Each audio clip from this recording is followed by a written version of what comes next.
Today we're gonna make an easy cream cheese frosting for cookies or cakes. You can use this to frost my red velvet cookies that are up there, or gingerbread boys, or sugar cookies. It's like a super easy spreadable frosting. You can make sandwich cookies with chocolate chip cookies. Anything where you want the tang of cream cheese, but with a little bit more stability than like my kind of go-to cream cheese buttercream. Let's get into it. So super easy here. We're gonna put our butter, which is softened, in here. I'd like it to be a little, warmer, but my room isn't that warm, so it's really just kind of, you can see I poked my finger in it. It was soft. The softer the better, but not melted. Okay, so go ahead and get your butter in.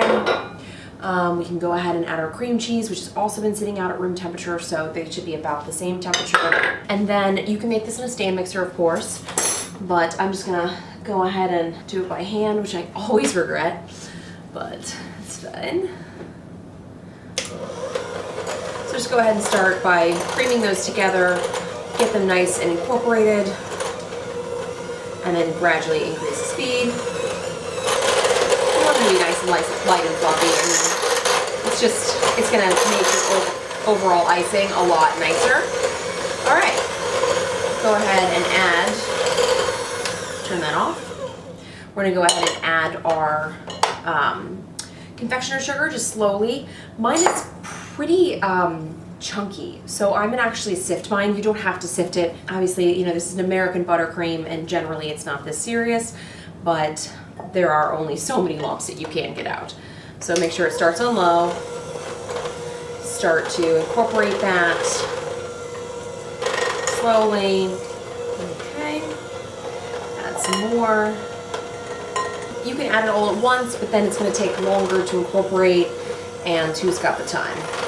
So I find it easier just to do this. We're gonna go ahead and turn this up really fast, just to kind of make sure that all of that is incorporated. All right, so we're gonna put about a teaspoon of vanilla in here. This is a decent amount of vanilla, so it's gonna make your buttercream a little darker. So if you care about that, then you can reduce it or omit it. And then we're just gonna do a teeny tiny pinch of salt. It's like a 2-finger pinch. Just cut some of the sweetness of all that confectioner sugar we just put in here. All right, give it a scrape. This is the amount of heavy cream I would add if I was gonna like frost a cake or something, because you want it to be a little lighter. I am going to put about half of that in here. The other thing that the heavy cream does is cut the sweetness a little bit. It kind of makes it a little less thick. So you can add as much or as little as you want. It's gonna make it a little smoother. I mean, it's already smooth, but it'll make it look a little smoother. And then it's gonna beat a little bit of air into it, not a ton. We're not trying to, we're not frosting a cake, we're frosting cookies. So, and voila, we've done it. That's it.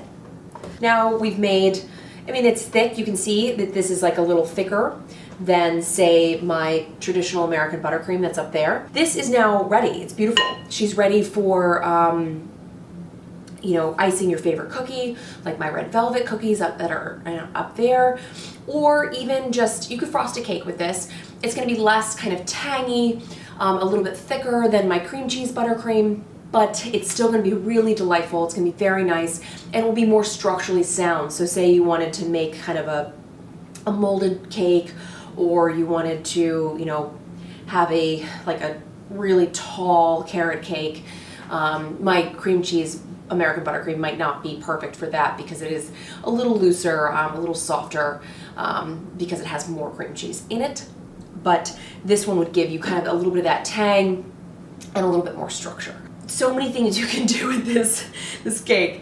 It is a little sweeter, so you could also pair it with a red velvet cake, which is not as sweet as some other cakes, and it's just really delightful. You could use it to frost gingerbread, or you can make sandwich cookies out of my Moravian Christmas cookies. You could also make sandwich cookies out of the red velvet. Totally up to you. The world's your oyster. But this is a beautiful buttercream for frosting cookies and cakes that you want a little bit more structure or stability. So that's it. It's time to try. If one is into just eating buttercream, which I'm not, but here we are. a little bit of tang. It's super smooth, super creamy. It has a nice vanilla flavor to it. The heavy cream kind of balances out some of that sweetness. It's really just a really silky, beautiful buttercream.